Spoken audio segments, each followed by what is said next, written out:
encontramos en el 23º domingo del tiempo ordinario y paradójicamente las lecturas nos hablan de la construcción. Estamos transmitiendo desde las nuevas áreas que vienen denominadas como oficinas parroquiales. Agradecemos de antemano a todos aquellos que han contribuido bajo un signo de caridad para que esto sea posible para beneficio de nuestra comunidad parroquial. Os invito a tener presente el elemento que el obispo de Roma, el Papa Francisco, ha hecho a la Iglesia Universal, a pedir por nuestros hermanos de Siria, a pedir por nuestros hermanos del Medio Oriente, por la Iglesia Universal, para que existan vínculos de paz en la diversidad de nuestras encomiendas. Entre la gente que sigue a Jesús estamos también nosotros, con nuestras mochilas repletas de páginas leídas y vividas. Uno entre tantos, nuestro nombre se pierde, pero cuando Él se vuelve y su palabra alcanza el dolor de los lazos que estrechan con fuerza los pedazos de nuestra vida, las preguntas se enredan en el valle de los ecos más antiguos y una sola humilde respuesta emerge de las ruinas de las construcciones incumplidas. Señor, ¿a quién iremos? Tú solo tienes palabras de vida eterna. Caminaba con Él mucha gente y volviéndose les dijo: si alguno viene junto a mí y no se desprende de su padre, de su madre, de sus hijos, de sus hermanos, de sus hermanas y hasta de su propia vida, no puede ser discípulo mío. Sus palabras son fuertes y liberan de toda ilusión. ¿Quién no sabe lo que significa separarse, desprenderse de algo querido?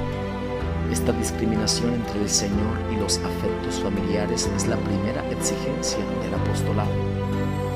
Para aprender de Cristo es necesario encontrar en Él el núcleo de todo amor e interés. El amor de quien sigue al Señor no es un amor de posesión, sino de libertad. Andar tras una persona sin la seguridad que puede dar un lazo de sangre, como es el de los vínculos familiares, y el lazo de la propia sangre, o sea, con la propia vida, equivale a hacerse discípulo, lugar de vida que nace de la sabiduría divina. El que no lleve su cruz y venga en pos de mí no puede ser discípulo mío. El único lazo que ayuda a seguir a Jesús es el de la cruz.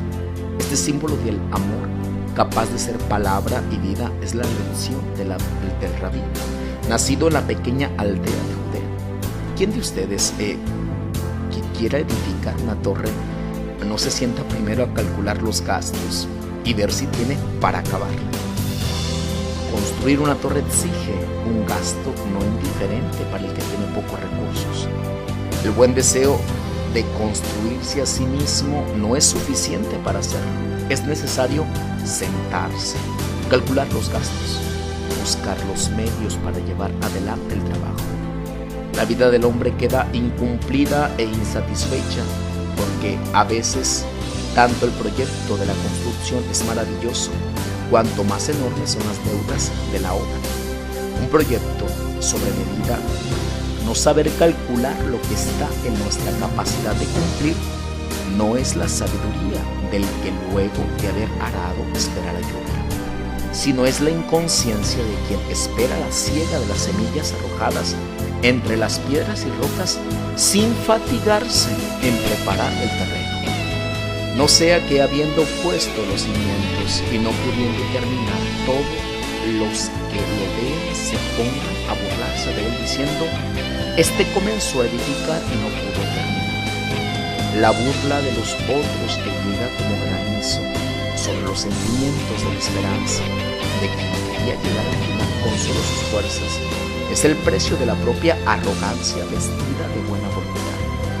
Cuántas humillaciones lleva cada quien consigo, pero qué pocos frutos recogemos de estas experiencias de dolor. Poner los cimientos y no terminar la construcción sirve bien poco.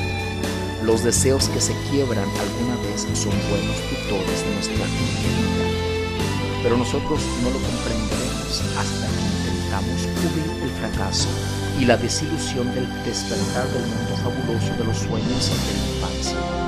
Jesús nos pide hacernos niños, sí, pero un niño no pretenderá nunca construir una torre verdadera. Se contentará con una pequeña torre sobre la arena del mar, porque conoce bien su capacidad.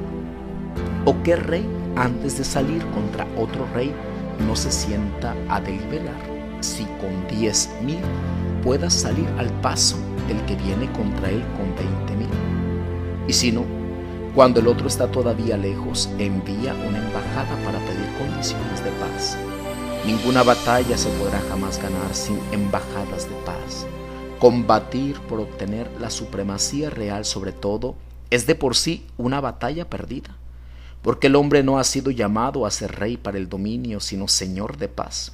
Y acercarse al otro mientras está todavía lejano es la señal más bella de la victoria, donde ninguno pierde ni gana, sino todos son siervos de la única soberana del mundo, la paz, la plenitud de los dones de Dios.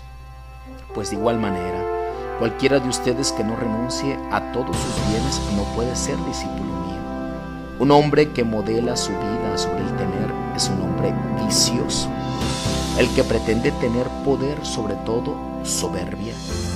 De gozar a todo placer, lujuria. De salir del límite como derecho que le pertenece, ira. De estar saturado de bienes, gula. De robar lo que es de los demás, envidia.